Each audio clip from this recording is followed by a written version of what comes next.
Okay, so we can probably get started now. Hi, everybody. I want to thank you all for joining us today for the AI-driven Business Sustainability webinar. My name is Sarah Kupti, and I am the Sustainable Business Specialist with Green Economy London. And we are joined today by Mark Daly from Western University to explore AI and how it can be used as a tool within businesses to enhance productivity to create capacity for sustainable initiatives. Just some housekeeping items. So this presentation is being recorded so it can be posted to YouTube after for those who couldn't make the session. And we'll also have a question and answer period at the end so if you have any questions throughout, just put them in the chat box and we'll answer them at that time.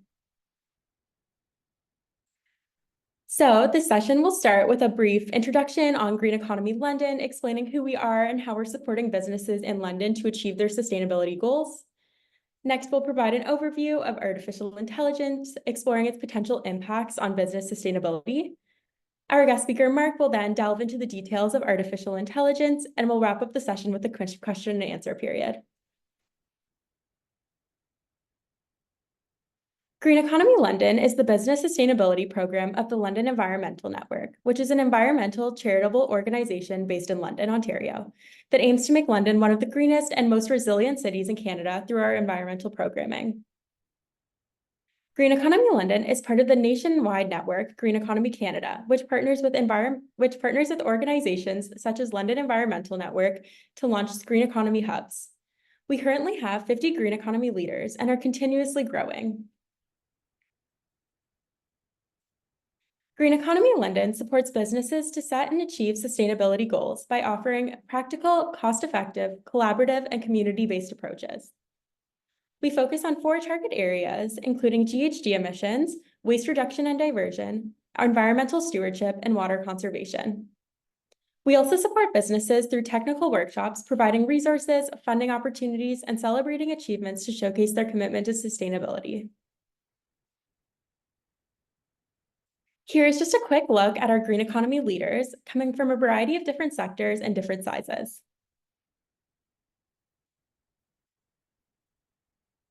I also wanted to take a moment to thank all of our supporters and sponsors who help make our programming possible.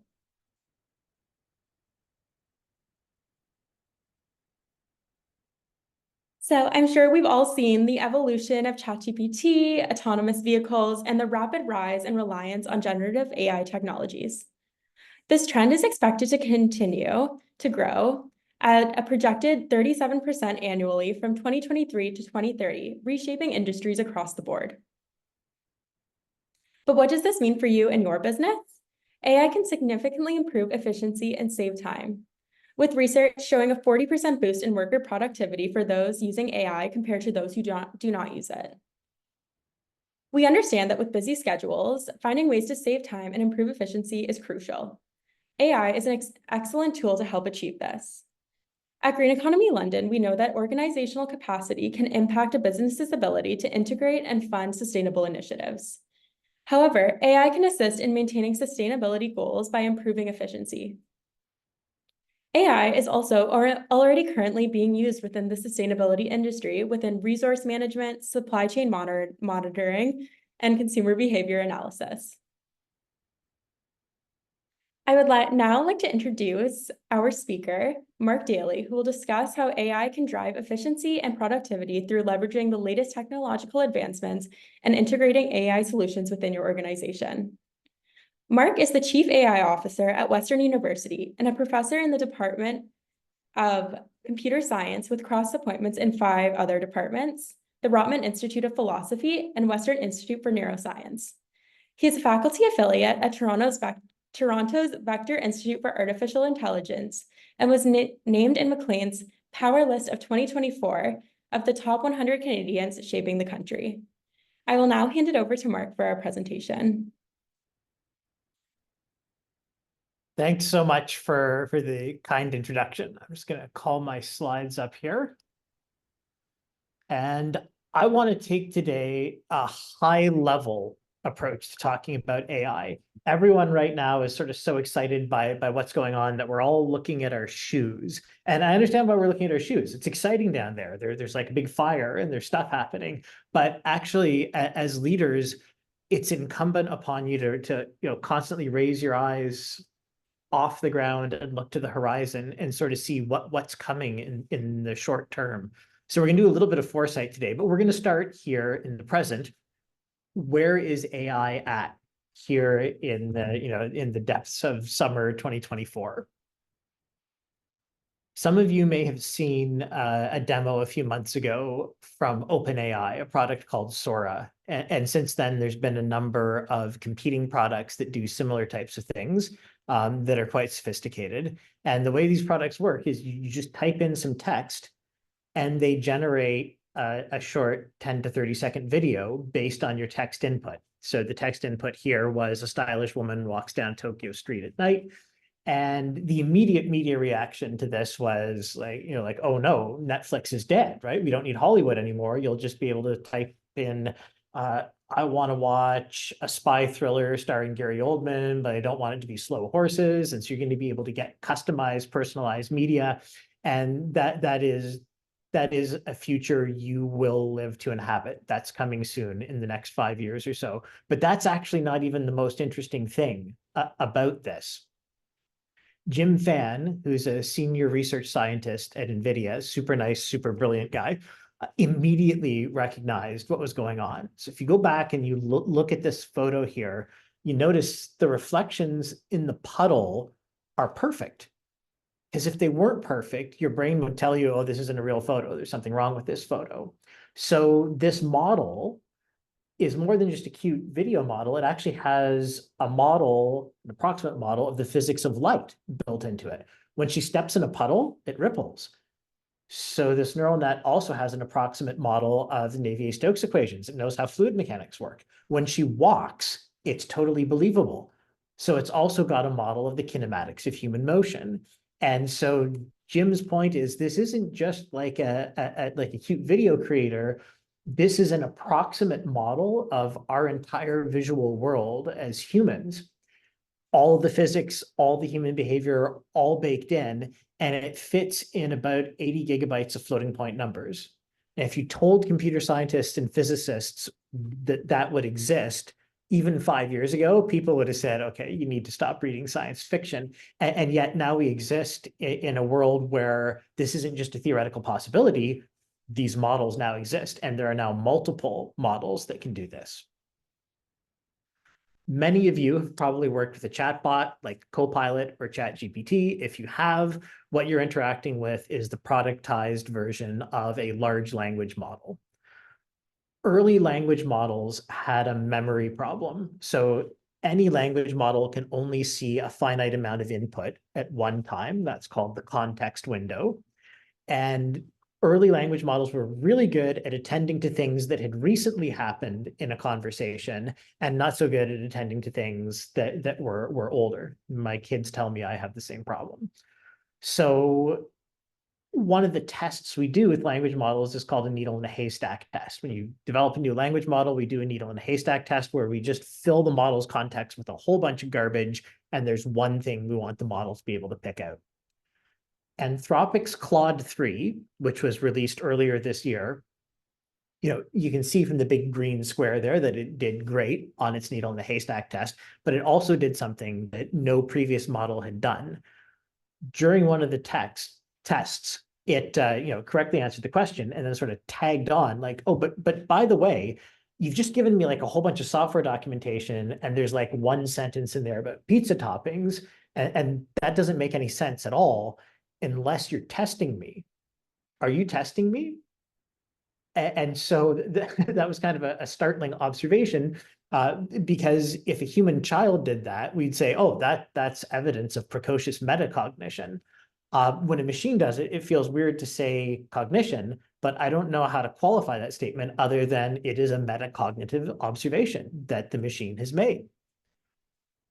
Just last week, DeepMind's entry into the International Math Olympiad, which is sort of like the very top level math contest. The most elite students in the world are competing in that. DeepMind's AI entry into the IMO won a silver and was actually 1 point short of gold. Timothy Gowers, who's a Fields medalist, brilliant mathematician, one of the most important of the 21st century, said that he was absolutely blown away by what the model was able to do, sort of competing at the very highest level of what we expect from human intellect. And he said it was so far beyond what he thought was the state of the art. And then later he was interviewed by the BBC and it was sort of feeling like, oh no, the machines are going to get better than me at math. And what does that mean for my legacy? So yes, the machines are probably going to get better at math than you. So this is a timeline of various different tasks and how good machines are versus humans. So when I started in grad school in around the year 2000 there, doing anything related to AI was super risky because computers were terrible at just about everything.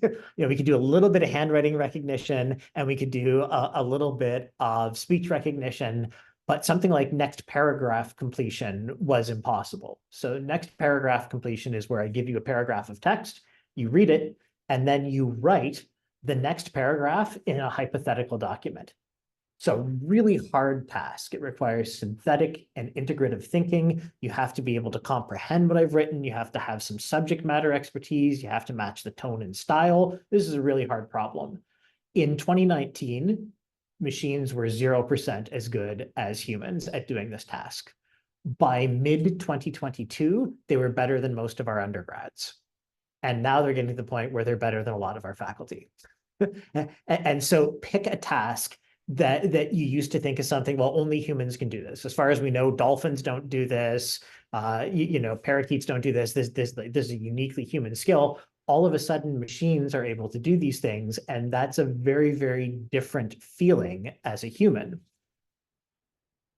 Recent interview with Microsoft's CTO, Kevin Scott, he said, the chatbots you have now, the frontier models you interact with today, they're sort of like a really smart high school student.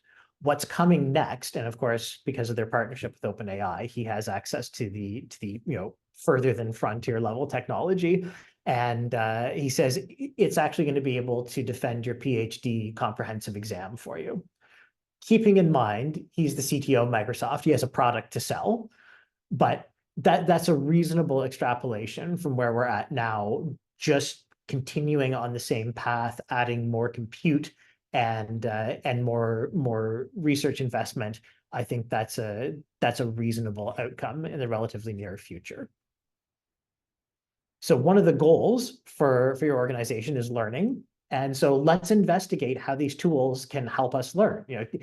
Do I have different affordances for how I learn given this new technology? Bill Gates, this is an old slide. So he said within 18 months, AI is going to be as good a tutor as any human ever. And he said that almost a year and a half ago. So basically we're there now.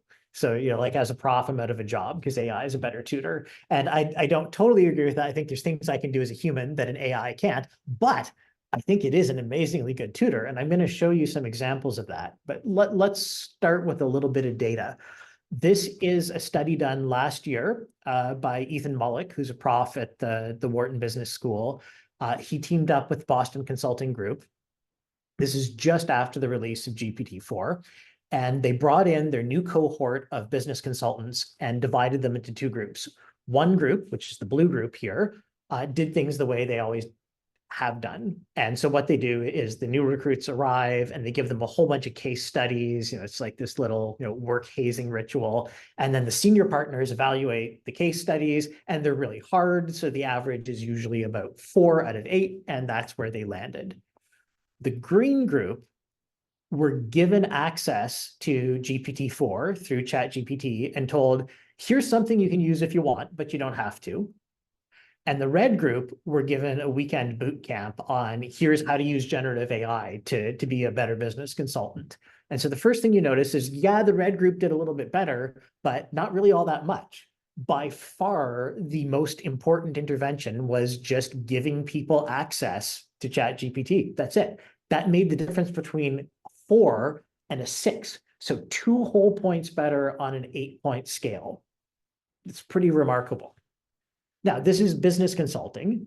Not every job in the world looks like business consulting, but business consulting is interesting because it is one of those sort of highly integrative synthetic tasks that, 10 years ago, no one would think that Microsoft Excel could replace a business consultant, other than doing some tables. And now we have machines that can really accelerate how well a business consultant does everything from research to writing.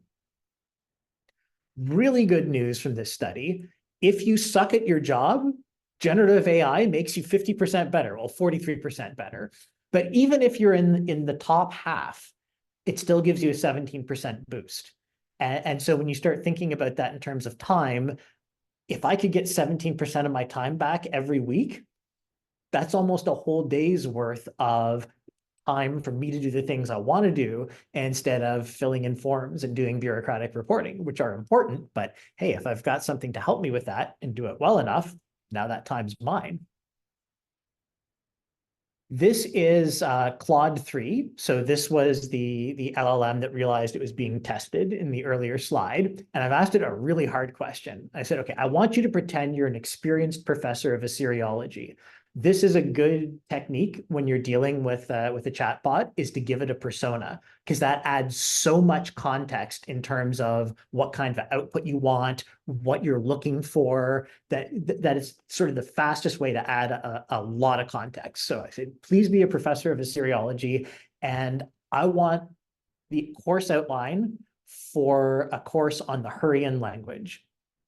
Hurrian is a very obscure language spoken in the ancient Near East. It's really poorly attested. There's only one good reference grammar, and that's why I picked it, because I thought, okay, can Claude help me generate a course outline for like the most obscure thing I could imagine to study?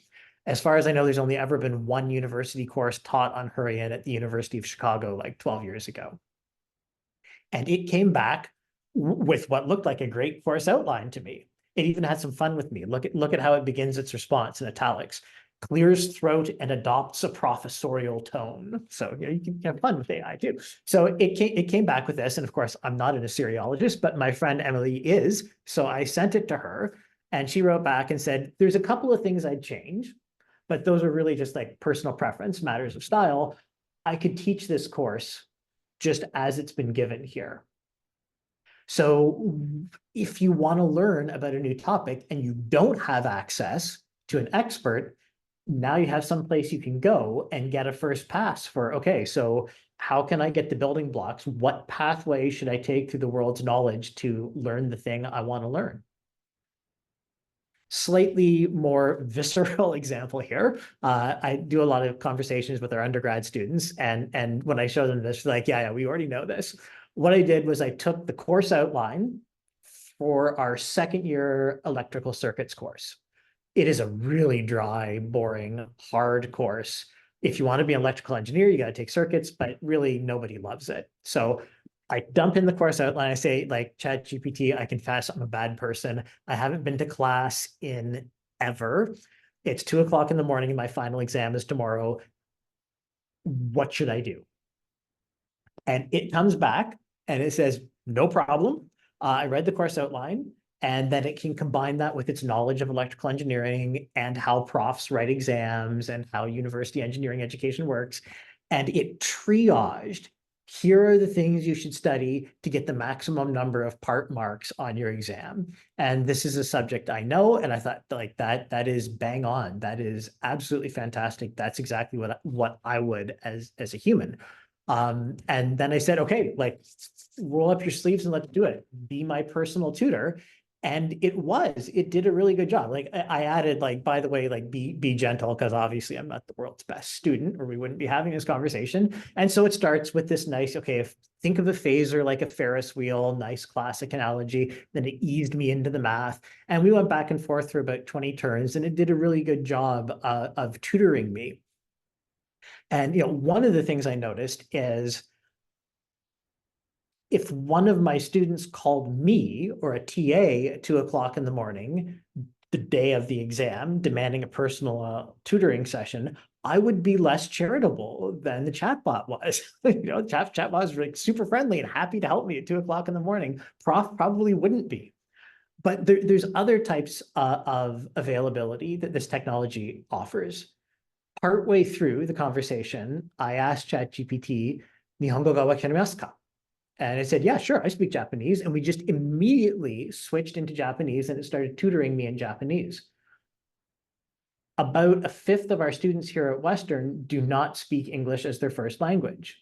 And it was hard for me to continue this tutoring session in Japanese because my Japanese is not fluent. And so I'm imagining trying to study a really difficult topic, adding the additional cognitive load of a language that I'm not completely fluent and at home with, and that makes my education a lot less accessible. All of a sudden, we have a technology where you can take your course notes, put them in, and it's not like Google Translate. With Google Translate, it's a one and done. Translates it, there's the document. Here, I can ask follow-up questions in my language. We can have a detailed dialogue. So it sort of changes the accessibility of information to me during my education. Another classic example here, I pretended I'm applying for a master's degree in philosophy. And I again gave Claude a personality. I said, be like a really grumpy, judgy philosophy professor. And I wrote up my little applicant statement and sent it in.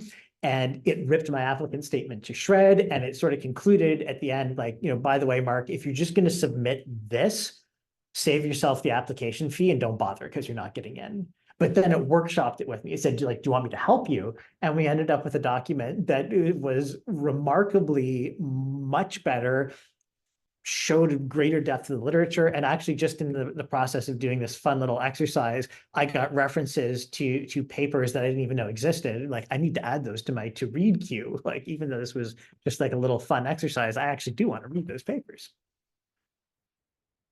If you want to make even frontier research accessible to you, again, this technology is remarkably good at that. The most recent release from Anthropic, Claude 3.5, you can take a research paper, so a scientific research paper from outside your field, dump it in, and say, hey, can you sort of like break down the major important points in this paper? And also, could you create an interactive learning dashboard that will help me understand those points? And it will do that.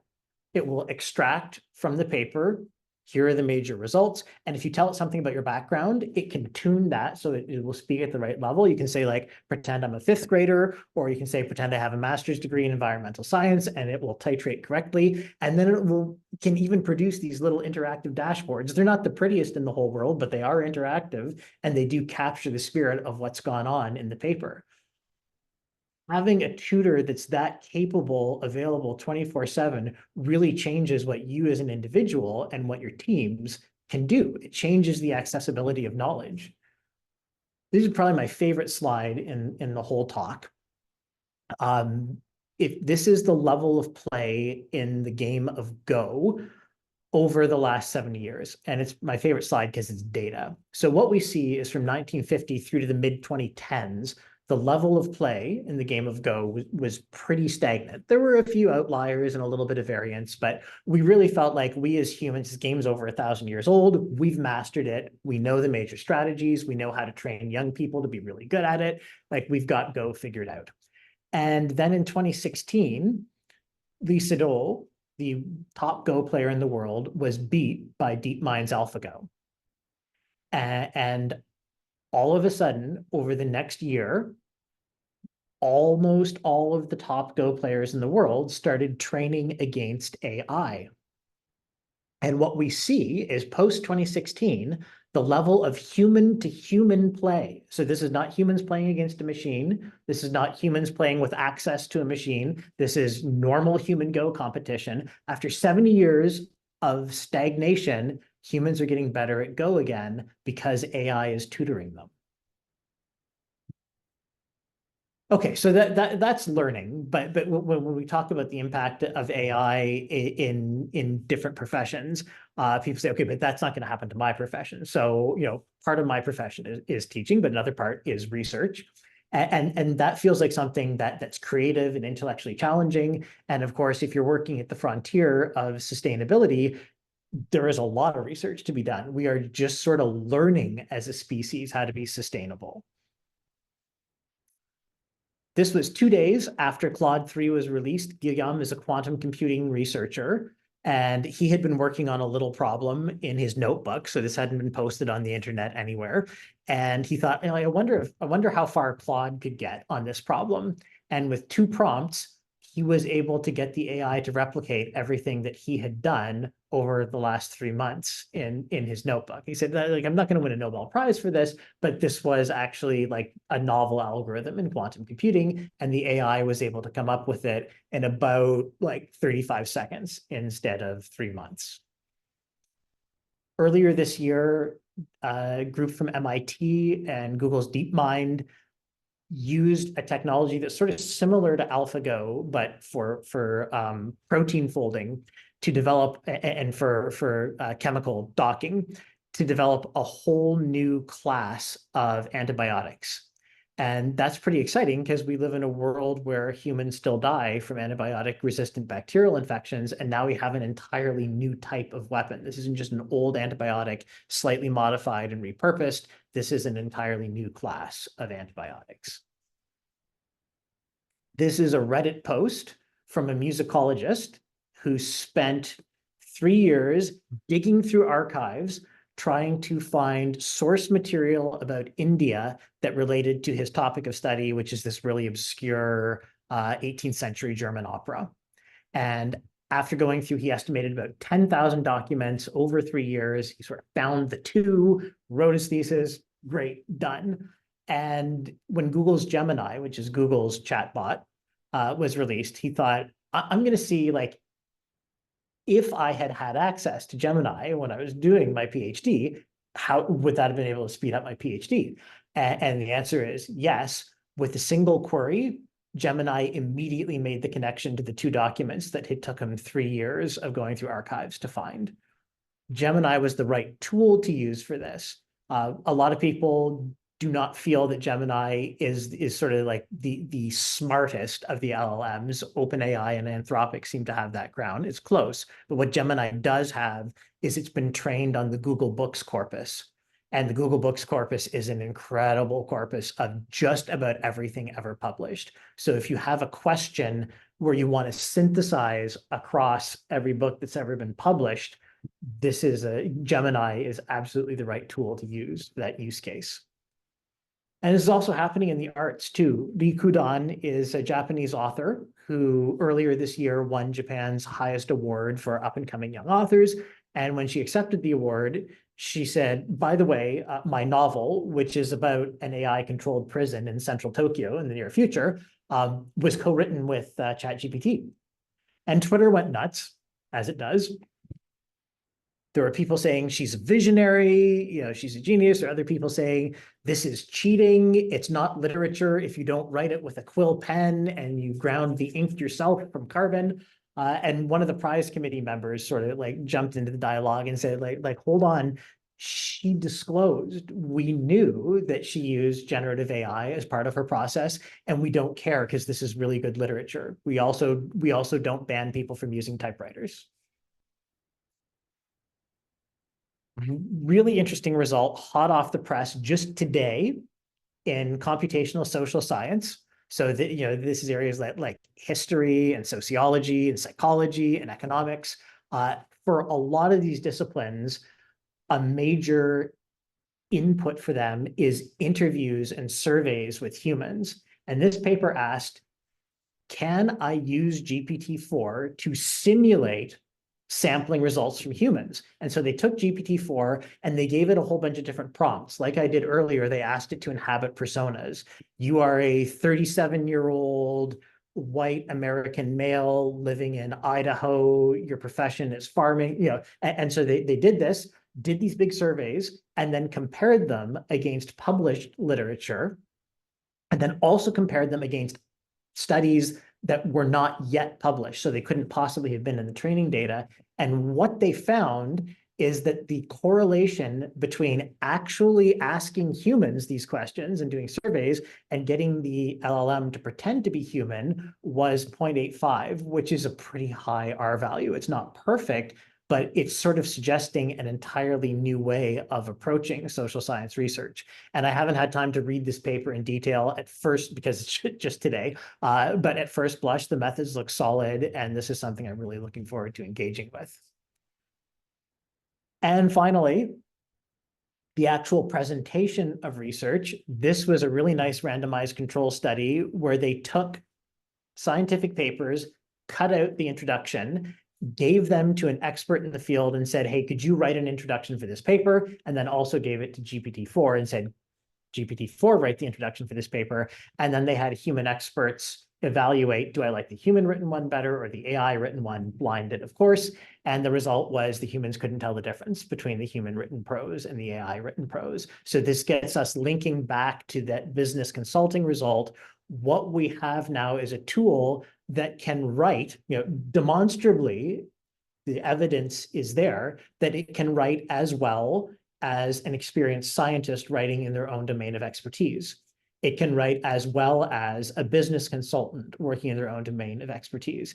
You as the author still have to take responsibility for what's written. So you're probably not just going to say, write my report for me, but you can outsource bits and pieces and integrate this into your process. And all of a sudden you have a co-writer, a ghostwriter who is incredibly capable. And if you use it in the right way, will even challenge some of the things you want to say, and perhaps in the ensuing dialogue, make your report stronger. Okay, so what does that mean for us as humans? If the machine is super smart and super capable, what does that mean for me? So there's one way of looking at this chart here and saying like these breakthroughs, they're getting faster and faster, and the time between them is getting smaller and smaller. Like, what happens if 5 years from now, the computer's smarter than me at everything that I might want to do? And by the way, it's already smarter at soccer coaching too. So DeepMind embedded a team with a football club in the UK, and they built a neural net to do coaching for corner kicks. And once they got it up and running, they did a big survey and study, and they found that human players and human coaches overwhelmingly preferred the corner kick strategies from the AI to human corner kick strategies. So like, whatever it is, we used to think you have to have a human to be a soccer coach. Like, well, no, bits and pieces of that are being done by the machine. So like, what does that mean for us?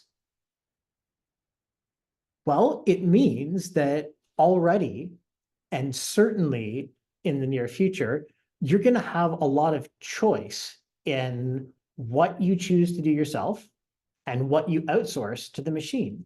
Because the machine is going to get very competent at a broad range of cognitive tasks that we used to think were uniquely human. They're not uniquely human anymore. Your laptop can do them now. And so what should I outsource and what should I keep? And that's actually not a technology question. That's a human values question. So let me give you an example. I used to be Western CIO, so I still get a lot of email from vendors. And I don't want to hurt anyone's feelings, and I want to maintain good relationships with their vendors, so I don't want to just ignore them. But I also don't want to spend 2 hours every day writing emails to vendors. So I don't feel terribly bad clicking on the little Copilot thing and saying, please tell this person I'm not the CIO anymore. And Copilot goes through the history and now knows a little bit about previous correspondence I've had with this person. And it writes a nice 3-paragraph business email. So like super polite, nobody's feelings are hurt. And I don't feel guilty making a couple of edits and pressing send. And that saves me 5 minutes, 10 minutes of time every time I do that. And at the end of the week, now I've got 2 or 3 extra hours to do something I actually really want to do. So I feel okay about that. But let's take the exact same technology use case. My partner emails me something about one of our kids, and I click Copilot. Right. When I do this in person, everyone in the audience is like, oh, like that's repulsive. You're a morally bad person, Mark. How could you respond to your partner with AI? So, of course, I would never do that. But it's technologically, it's the exact same use case. I'm using Copilot to respond to an email query. But the context and how I'm seated in that context as a human is what makes it different. The other piece, getting back to that Go conversation, 2 weeks ago, maybe 3 weeks ago now, there's a New York Times piece on Lee Sedol, and he is like really depressed that AI is getting so smart. And he says, I think this is going to be like the end of human creativity, and like what's the point anymore? So he's in the camp who are looking at this chart and thinking, well, I guess we don't need humans anymore. And it's understandable for a Go player, and I hear it a lot here too at the university, because there's a lot of people here who have sort of defined themselves, their self-image as, well, I'm the smartest person in the room. And it is true that the coming AI era is going to be really hard on your ego if that is the self-image you've built up, because you're not. The laptop's going to be the smartest person in the room. And next year it's going to be even smarter. So if you look at this chart and feel like I'm threatened, then you're going to have a bad time. But if you look at this chart and you sort of rotate it 90 degrees, and instead of feeling threatened, you're like, this is amazing. I've never been the smartest person in the room. I don't need to be. I'm the kindest person in the room. I'm the best team builder in the room. I'm good at filtering ideas. I'm good at collaboration. Now, this isn't a threat. This is an empowerment. Your personal agency is now manyfold what it was even 3 years ago. You want to do a startup company? 10 years ago, you had to have an accountant. You probably had to have a VP of marketing. Now you can outsource those tasks to a pretty smart AI. Of course, it's not going to be as good as having an actual human VP of marketing, but if I'm doing a startup on a shoestring budget, every penny on the income statement counts. Need to reduce expenses. I'll hire that VP of marketing when I have the resources. But until I have the resources, ChatGPT can come up with a pretty good marketing plan, and I can iterate on and go back and forth. And so all the things that I'm not an expert at, that I don't have the time to develop expertise on, I can use this really smart computer as my assistant, as my adjunct. So instead of looking at this chart as like, oh no, what are humans going to do? You can look at this chart as, oh boy, my individual agency as a human entrepreneur, whatever it is you do, is increased probably by a factor of 10, and soon it's going to be a factor of 100. And back to, so to sort of push against Lee Sedol, he's better Go player than me, but I don't agree that intelligence is the only thing that defines us as human. I'm okay for the machine to be smarter than me. Like that's great. As I get older, I get dumber anyway. So having a really smart laptop around is going to extend my career by a few years. But also, I can use that really smart technology to make me smarter. And there's the evidence right there. It is the level of play amongst human Go players is going up after 70 years of stagnation. So even in a domain that is so circumscribed, and even amongst humans who were already at the very peak of what humanity can offer, these are professional Go players. They are the best humans in the world at this. Even they can get better with an AI tutor. Like, imagine what just a normal person, can do with an AI tutor. Ending advice for you, that's Ethan Mollick, the guy from the study we looked at the very beginning with Boston Consulting Group. The reality is that the current AI technology is brittle. There are some tasks it is amazingly good at, and it is often tasks you wouldn't expect. Turns out GPT-4 is amazing at poetry, as judged by professors of poetry. If you told me 5 years ago computers are going to be good at poetry, I'd be like, no, I don't use Microsoft Excel to write poems. Or that's not an expectation I had. And there are other cases where you might expect it to be really good, and it fails, sometimes subtly. And the reality is, unless you are engaging with this technology and really playing with it, experimenting with it, you won't know which is which. So if you haven't had a chance to sit down with one of the frontier chatbots, that would be Copilot, ChatGPT, Anthropic's Claude, then or Meta's Llama, I would recommend you give yourself 10 hours, not all at once. That would really be awful, but 10 hours over a course of a week or a month of just trying to get it to do things and developing that intuition for, okay, it can do that. So don't pre-filter yourself, just try. Even if you think it can't do something, try it. Sometimes you'll be pleasantly surprised, sometimes you won't. My best advice is take 4 tasks that you absolutely hate about your job and try to outsource them to AI. It won't be able to do all 4, but it might be able to help with 1 or 2. And in that process, you've learned, okay, it can do this, it can't do that.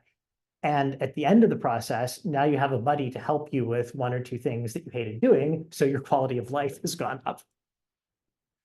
And that is it for the presentation. I'm just going to stop sharing my screen there and open the Q&A session here. And let's see what we got. What chatbot am I using in my example? Okay, that's an easy one. I used different chatbots in that example. I used ChatGPT with GPT-4. So the model to use now is GPT-4o. That is actually a better model for most tasks. And the other one was Claude 3. And in the examples there, I was using Claude 3 Opus. There is now another newer model, Claude 3.5, that I would highly recommend using. As far as I know, unless OpenAI has released something new while we're talking right now, the most intelligent, in quote, model is Claude 3.5. So Anthropic Claude 3.5, I would recommend that. The reality is that most of these models are converging to a very high level of capability, and we'll have to wait for the next big generation of models, and those are expensive to train, like on the order of between 100 million and $1 billion. They will come, but they're not here yet. So really, you can't go too far wrong. Okay, let's see what else we have here. What reputable generative AI applications would you recommend for producing visuals? Okay, so for visuals, right now you have a few different options. If you want to make this as easy as possible for yourself, ChatGPT has DALL-E 3 built in, so you can just ask it to generate images, and it will happily do that. Meta's AIs also generate images, and that's pretty easy way to get engaged. If you want more control over the images and are willing to spend more, invest more time in learning how to use the technology, there's an open source project called Stable Diffusion that you can just Google Stable Diffusion, and there's a lot of different packages. There's a lot of different approaches. Again, this is heavier on the technology side. This will require you investing some time to figure out how to use it, but it gives you a lot more control over the final outcome. Whether you want to do that or not, if you're like super keen on AI generated imagery, then absolutely, you're going to learn stuff. So it's always going to be worthwhile.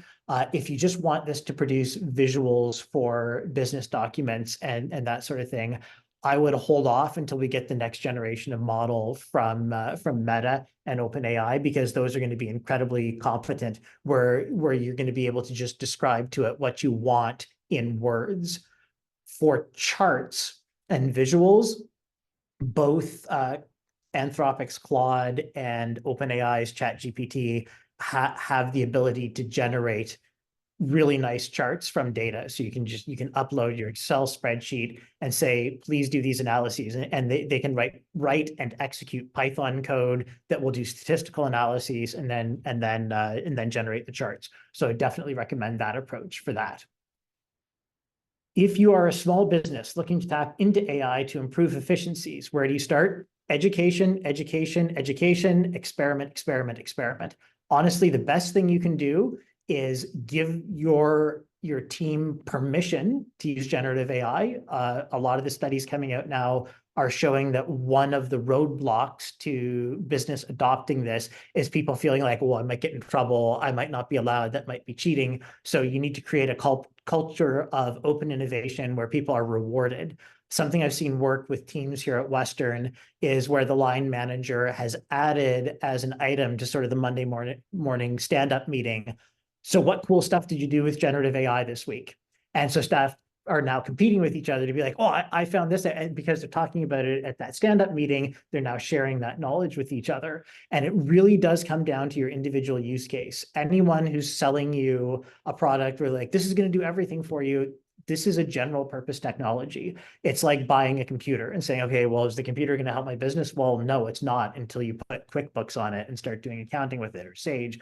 And so it's the same here. People really need to experiment with this, try different things, figure out how that works in their own workflow. But it really is all about empowering at the level of the individual contributor and then creating mechanisms for sharing as that percolates up.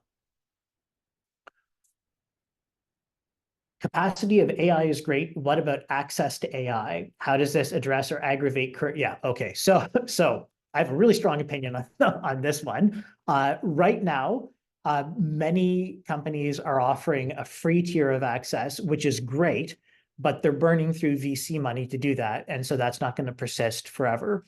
My personal opinion is that this is actually a question we need to be asking those who govern us.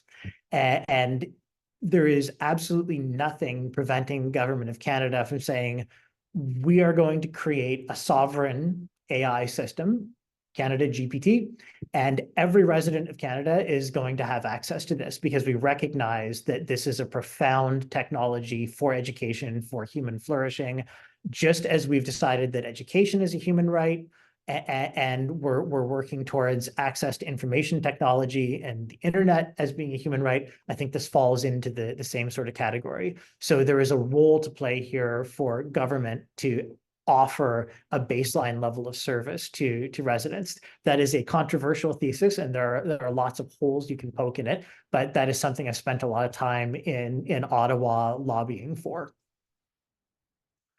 How do I think AI will impact the job market? What skill? Okay, so there's a lot of doom, but interestingly, historically, every time we've had a technology transformation, there has been, oh, that's it, all the jobs are gone. You know, we invented the steam engine, we'll never need human labor again. And actually, no, what's happened is like really dangerous body destroying human labor has been replaced by machine labor, and humans are overall much better for it. So with every previous technology transformation, there's been a lot of fear that jobs will go away, but the actual outcome has been that this technology has created more jobs than it's replaced. The jobs are new and different for sure. So the same old job won't persist, but there will be new jobs. And so it would require a huge amount of hubris for me as an AI researcher to say, oh, but this time is different. Every other technology has had this pattern, but this one, it's probably not going to be different. It is very likely that yes, what we outsource to machines, what jobs humans do, what jobs machines do, it's going to change. And it feels a little different this time because it's not just, you know, muscle and strength. It's cognitive stuff that's being replaced, but that's what's happening. What skill do I think will be most important for future professionals? Flexibility, agility, and just an enthusiasm for learning. So, you know, if I look the next 10 years ahead, if you have the most perfect job in the whole world and you don't want to change anything about it, the next 10 years is going to be tough for you because your job probably is going to change. But if you are the kind of person who's excited by the opportunity to have more personal impact, to be able to like really focus on the outcomes you want rather than the routine process of your job, I think the next 10 years are going to be amazing. I am so excited to be alive right now. I didn't think this would happen. Like I knew this would happen at some point, but I thought it would happen like, you know, maybe when I'm like, you know, in my 80s and just get to see the first bit of it. So we're ahead of schedule for my schedule. And I don't think work is going anywhere. I do think we will have the opportunity as humans to have broader conversations about what work-life balance looks like, what our expectations are.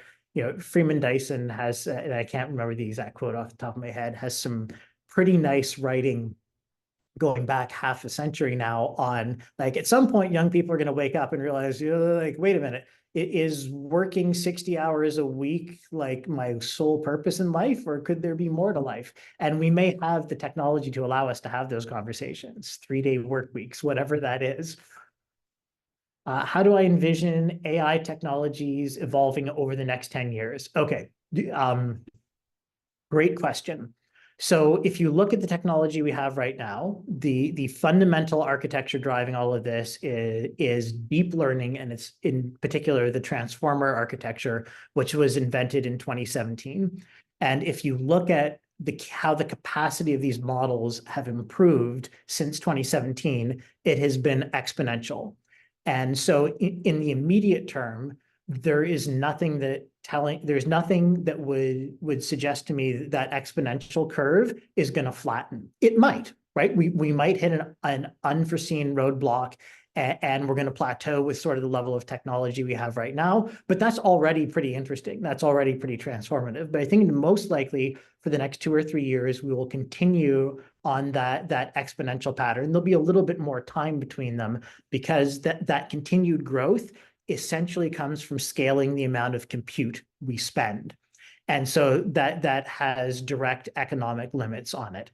The GPT-4 level of model is sort of $10 to $100 million. The next phase of model is going to be 100 million to 1 billion, and then 10 billion, then 100 billion. And eventually at some point, you're going to say, okay, there's not enough capital for me to take the risk to scale this model any further. And there's also power constraints. Microsoft's next AI data center is planned to be a $100 billion data center with an on-prem nuclear power plant, which is great, carbon-free energy, but you can see that there's real hard physical constraints. So it will plateau at some point until we make additional architectural breakthroughs and theoretical breakthroughs. And when those theoretical breakthroughs come, I can't predict that. They could have already happened in a lab yesterday, or they may not happen for another 10 years. And so I'm comfortable predicting the next 2 or 3 years. I think we'll see increasing capacity with the models we've got now. Beyond 3 years, I think anyone who's predicting that far out is is looking into a crystal ball, and I don't have that skill. When planning to implement AI technologies within an organization, what pitfalls or mistakes should I have? Okay, biggest pitfall is trying to control things centrally too early. So if you look at the history of digital transformation, and there's a lot of good literature and case studies and business textbooks written about this now, the organizations that try to do digital transformation top down, we're going to have the strategic plan and everyone is going to do these 5 things, almost to a one, they failed. The organizations that said, okay, what we're going to do is we're going to educate our workforce and we're going to start bottom up. We're going to have some control at the top, coordinating, but really, digital business process is still just business process, and the person who knows the business process best is the business process owner. Me as a CIO, I don't know your business process. I can help you, but really you've got to lead the transformation. And the same thing is true here in AI. So don't try to control things too early.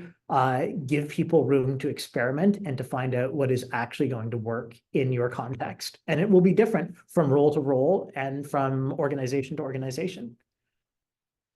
Can I address the energy use required to generate AI? Yes. So this is, the media loves doom stories, but if you actually look at the scholarship on this, anyone who is writing about the climate impact of AI and is still traveling around the world on kerosene burning jets needs to check the numbers and sort of see how things are going.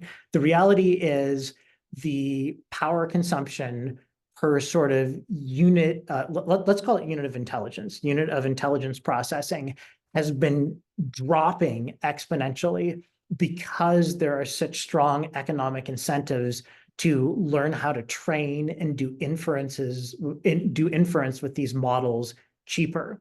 So the biggest difference between GPT-4 and GPT-4o is the amount of compute it needs to deliver sort of the same level of observed intelligence. And GPT-4o is a fraction of the compute that GPT-4 needed because there's these strong economic incentives. So the technology is becoming more and more efficient with time. There will always be some energy demand. The big energy demand is for the training of these things.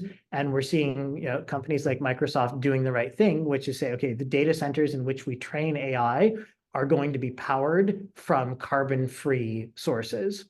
And so that's the right thing to do. And there's a role for government to play here to incentivize or to regulate so that we do the right thing. But overall, when you look at power consumption in the world, the power consumption used for AI inference and AI training is a fraction of what we use for other things. So it is part of the broader ongoing conversation. It is an important part of the conversation, but the weight it carries in the broader conversation has been overcharacterized in the media just because, everything's going to be fine isn't a headline. How would you recommend presenting opportunities and possibilities of AI in the workplace for an organization that is technologically hesitant and uncomfortable with the risk of AI taking away the humanity of the work?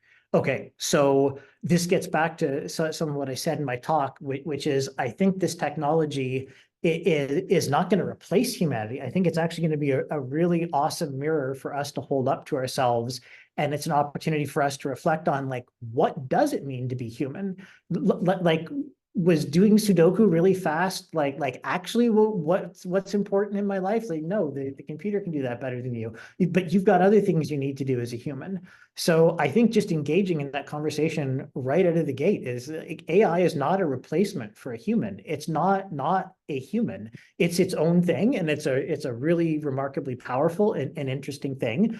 But the purpose of this technology is to augment humanity, not to remove from it. And you can just start with that direct conversation and start with the values conversation of saying, in our sector, there are places where the use of AI is consistent with our values. If I use AI to do bureaucratic financial reporting that is important, it's got to get done. We owe it to our stakeholders, our board, our members. We got to report back what we're doing. That's all very important. But would I rather spend my time personally as a human interacting with other humans and pushing forward the mission of the organization and outsource some of that? Then yes, absolutely. Then that would be a decision that is consistent with your values.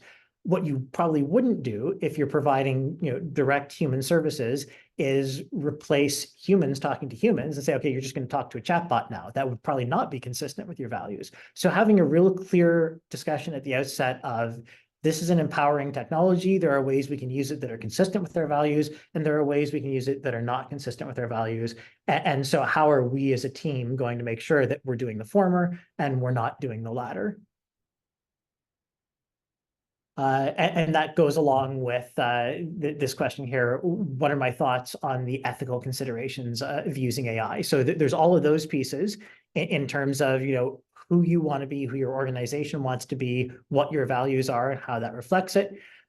There's also issues of bias in the training data sets, and the companies that produce these models are working very hard to provide guardrails so that they don't do things like generate hate speech, but that's an imperfect science and always will be. So you will never have a model that is absolutely perfect. If you push it hard enough and in the right ways, you can get it to produce something like hate speech. And so this is back to a human agency question.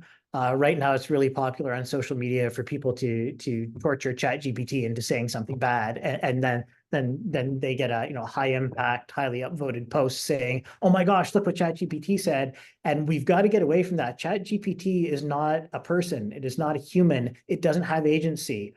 There is a human behind the keyboard who forced it to produce the hate speech. That is on the human. The human is accountable for that. We do not get to because it generates language, we're in this weird spot where we're allocating agency to it. And so people are offloading their own mistakes, saying, oh, no, the AI did it, not me. Like, no, it's like saying, this is a bad ballpoint pen because it wrote hate speech. Well, no, you did. The ballpoint pen was just a tool. Same with the AI. So there's the broader question of ethics, recognizing that the technology is imperfect, the safety guardrails are imperfect. If you want to use it unethically, you absolutely can, and understanding that you will be held accountable for the unethical use of the AI, not the AI.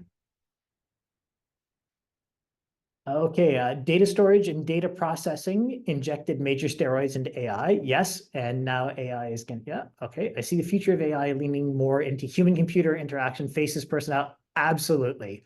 For sure. There are already, like, if you're in the Valley, you can throw a stone and hit a startup who's doing exactly what you said. So there's lots of competition in this space. We know OpenAI is now slowly rolling out their next version of the interactive chat-based ChatGPT, so you can just talk to it. And the first version was kind of clunky, and it was like talking to a walkie-talkie. This new version is very much like talking to a human. It's super anthropomorphized, and there's advantages to that. It's really easy for me to interact with it because I'm accustomed to interacting with humans via speech, but there's also dangers in over anthropomorphizing the technology because we start to develop all sorts or we allow our intrinsic cognitive biases to influence us, and we forget that it's a piece of technology. And so absolutely, I see all of that happening. Some of it's going to be pro-social, some of it's going to be kind of weird and antisocial, and this is a really interesting area of study. I actually have a philosophy PhD student who's working on this exact question of anthropomorphization right now. What do I think the next big boost for AI is going to be? I think we're already in the next big boost phase, and it's synthetic training data. There were results published early on saying that, like, oh no, if you feed an AI its own output in training, then you get something called model collapse. And that's true, but only in the most trivial of circumstances.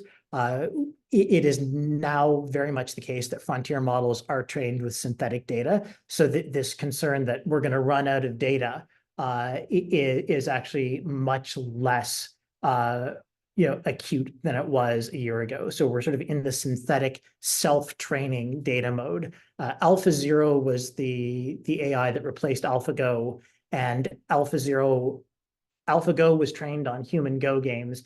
AlphaZero never saw a human Go game. It was trained by being given the rules of Go and told to go run off and play yourself and learn to play by playing against yourself. And so LLMs are getting to the point where they can do self-play training too. So I think that's going to be the next big boost.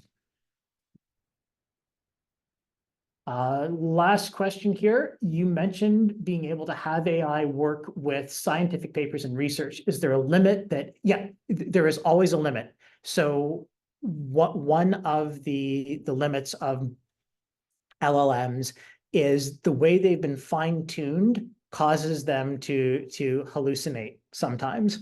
And the reason they hallucinate is this. The last phase of training an LLM is to do a whole bunch of feedback exercises with humans where a human types in a query and you give the human, like, do you like this answer better or this answer better? And the human tells you, yes, this one, or no, that one. And then that data goes back and the model retrains and it learns to give output that humans want. And it turns out that if you give a human the choice between being told, I don't know the answer, and a made up answer, humans overwhelmingly prefer the made up answer. They don't prefer it 10 minutes later when they realize, oh, it lied to me, but it's too late. That's already been baked into the training. So this hallucination problem will always exist where the LLM, if it doesn't know, sometimes it'll make up an answer. It's much less of a problem now than it was even a year ago, like exponentially less, but it will always be there. So you cannot take every output you get from the LLM as fact. You have to verify, use your own intuition, your own intelligence, fact check everything you hear from it. In an academic paper, I'm consistently amazed at how accurately it is able to summarize the paper, but it does make mistakes. treat it the same way you would, a really bright, naive summer intern who's working for you and like just wants to make you happy and tries super hard and is super smart, but sometimes makes mistakes. Awesome. So I think that's the end of our Q&A session. I'm just going to share my screen again. Oh, I don't know if that worked.